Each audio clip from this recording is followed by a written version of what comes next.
ನಮಸ್ತೆ, ಇದು ಸೋಮವಾರದ ಮಿನಿ ವ್ಲಾಗ್. ಭಾನುವಾರ ಎಲ್ಲ ರೆಸ್ಟ್ ಮಾಡಿ ಸೋಮವಾರ ಎದ್ದು ಕೆಲಸಕ್ಕೆ ಹೋಗಬೇಕು ಮತ್ತು ಮಕ್ಳಿಗೆ ಶಾಲೆಗೆ ಹೋಗಬೇಕು ಅಂತ ಅಂದರೆ ಇಂಟ್ರೆಸ್ಟೇ ಇರಲ್ಲ. ತುಂಬ ಲೇಸಿ ಫೀಲ್ ಆಗ್ತಾ ಇರುತ್ತೆ, ಯಾವ ಕೆಲಸದ ಮೇಲೂ ಆಸಕ್ತಿನೇ ಇರಲ್ಲ. ಆದರೆ ತುಂಬ ಜನ ಹೆಣ್ಮಕ್ಳಿಗೆ ಇದು ಆ ಥರ ಆಗೋದೇ ಇಲ್ಲ. ಬೆಳಗ್ಗೆನೇ ಬೇಗ ಎದ್ದು ಕ್ಲೀನಿಂಗಿಂದ ಶುರು ಮಾಡಿಕೊಂಡ್ರೆ ಪೂಜೆ ಮುಗಿಸಿ ಟಿಫನ್ ಮಾಡಿ ಮಕ್ಕಳನ್ನ ಸ್ಕೂಲಿಗೆ ಕಳಿಸಿ ನಂತರ ಅವರು ಕೆಲಸಕ್ಕೆ ಹೋಗ್ತಿರ್ತಾರೆ. ಇದನ್ನು ನಾನು ಬಾಯಲ್ಲಿ ಹೇಳ್ತಿರೋಷ್ಟು ಸುಲಭದ ಮಾತು ಅಲ್ವೇ ಅಲ್ಲ, ತುಂಬಾ ಕಷ್ಟವಾಗಿರುತ್ತೆ.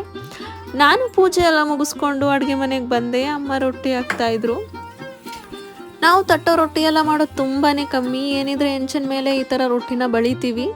ನಮ್ಮ ಮನೇಲಿರೋ ಮುದ್ದೆ ಅಥವಾ ರೊಟ್ಟಿ ಕಂಪಲ್ಸರಿ ಇದ್ದೇ ಇರುತ್ತೆ ಜಾಸ್ತಿನೇ.